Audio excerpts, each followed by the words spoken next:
everybody. Julie here from Mostly Caffeinated. I know it is only October at the time that I'm filming this, but I was starting to do some holiday prep, and all of a sudden I realized maybe I should film a little bit about my holiday prep. So hopefully this is getting out there. Hopefully this is getting out there early enough to help some of you get a jump start on your holiday prep. Because I know with the crazy that is my house, if I don't start by the beginning of November, it's not going to happen. So here are some things that I've done last year, I'm doing again this year, to make my holiday prep go more smoothly, be less of a guessing game. Before I begin,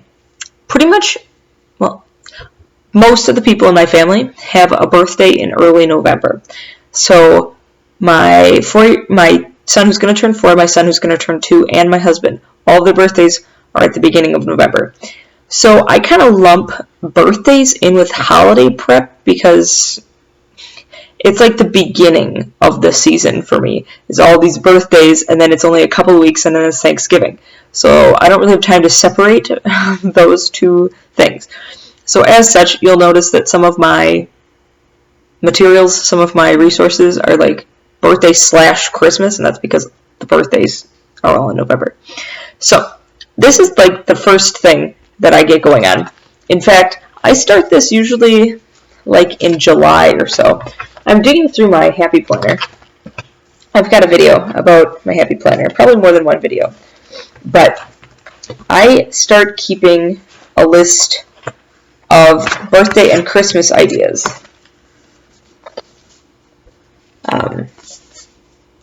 See, I'm kind of, shading some pertinent information, but I've got a list of birthday and Christmas ideas that I start already in the summer. As soon as I start figuring out what my kids are going to be interested in, what maybe are some things I would like, my husband would like, I start writing them down. That way, when people ask me in October what my children, my husband, myself want for birthdays and Christmas, I have something to tell them, instead of having to come up with a lame idea at the last possible second, and then it turns out that that wasn't really a great present. So that's the first thing that I start. And then, these I just printed out today. This is what inspired me to do the video. Then I go on the Create 365 Happy Planner website, and I print out their free printable gift list. I make a couple of copies of this because this is not enough space for me. Because I only put one gift at a time here. It says gifts, like you're supposed to list multiple presents in this little box. I don't have time to do that. It doesn't fit like that. So I put just like, I bought this person this present, and then if I bought that person something later, they just end up later. So I print out 2 sheets of this, and I cut it and punch it and put it in my Happy Planner. So that I can keep track of what I've already bought. I printed this out today because I bought my son one Christmas present already because I happened to find it the other day on clearance. So I need to write it down so I don't forget that I have it. Because this happens every year that like some gift gets forlorn somewhere in a closet and not given because I forgot that I owned it.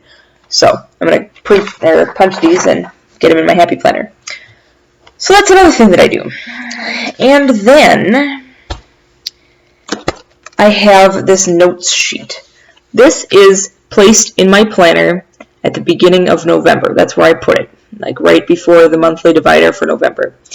And this is my notes from last year. At the end of the holiday season, I go through and I write down all kinds of interesting information. I wrote down how many picture Christmas cards I need to print out. Like last year I printed 50 and I just had exactly enough.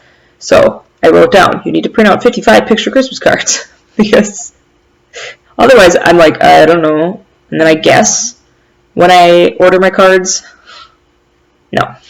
So I wrote down how many I need. And then I'm reminding myself at the beginning of November that I need to get my Advent calendar set up before Advent actually starts so that I'm not stuffing it every week like I was last year, because that's annoying. And then I wrote down how much of everything I baked for holiday baking, how many batches of each type of thing that I made in order to make enough, because I give treats to my neighbors and I take treats to 2 or 3 different Christmas gatherings that we do with family, and I want to have some here for my immediate family to eat too. So I wrote down how many batches of each recipe I have to make. My actual recipes for my holiday baking and cooking are in one of those cookbook binders where you can keep your own recipes. I keep a list of the foods I've made for Hanukkah, the foods I've made for Christmas, the foods I've made for Thanksgiving, and then all the recipes are in the binder. So here just is how many batches I needed last year. That way this year, if all of a sudden I have like another event to go to, I know to up the batches. And then the traditional food that I have decided to assign to each thing that I have to go to. So whenever we do Christmas with our immediate family, I make some like snacky foods.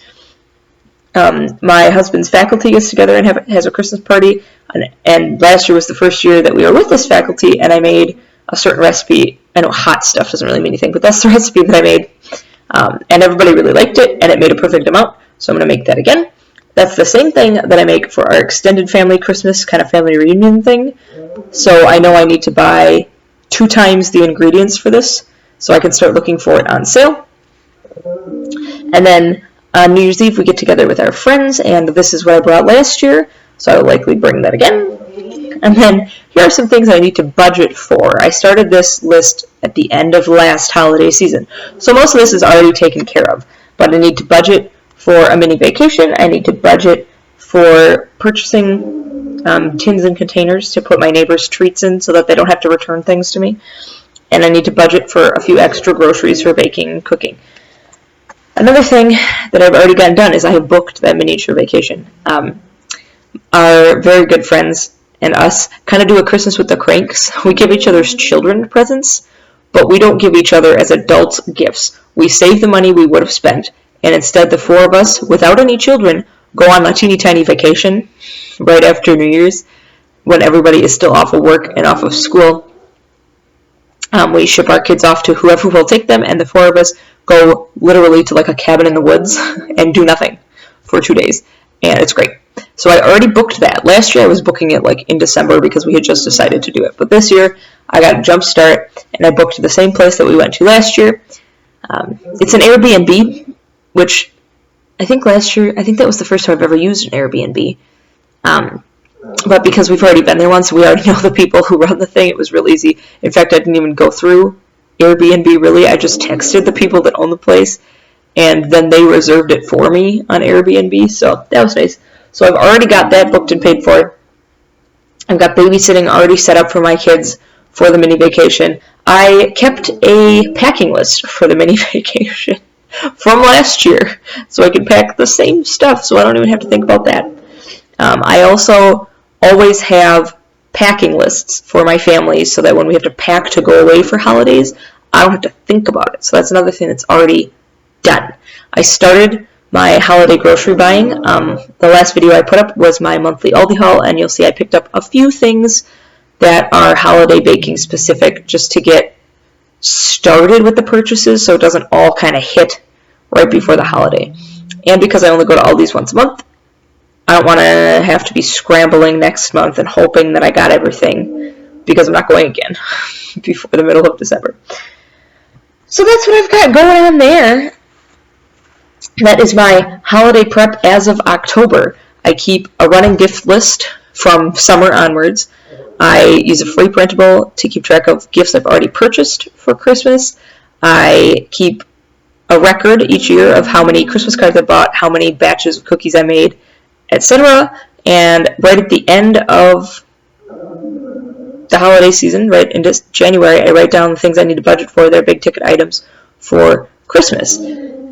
If you want any more information about any of that, if you want to know which holiday recipes I make, if you want... Now, I'm terrible at recipes. Like, I never put recipes on my blog. Ugh. But if you just want to know, like, what foods I make, because they're obviously going to be easy, pretty much made of whole food ingredients, and cheap, because that's how I am, and they're going to feed a lot of people at once, I can tell you about that in a separate video. Maybe we'll do some more gearing up for the holidays types of things.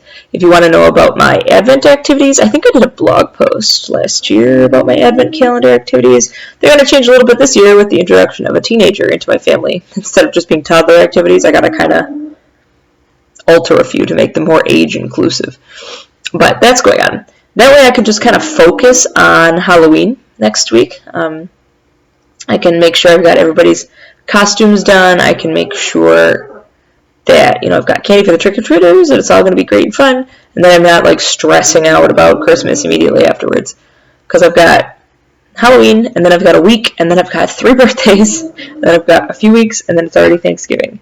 And in amongst all of that, of course, my husband is teaching, my older son's in school, I've got 2 little ones clinging to my legs while I'm trying to get this all done, so the prep starts earlier, the better. I hope that gives you some ideas of how to get jump started, some ways to stay organized, some ideas for printables. Let me know if there's anything else you'd like to see. Like, subscribe, all that stuff. See you around. Bye.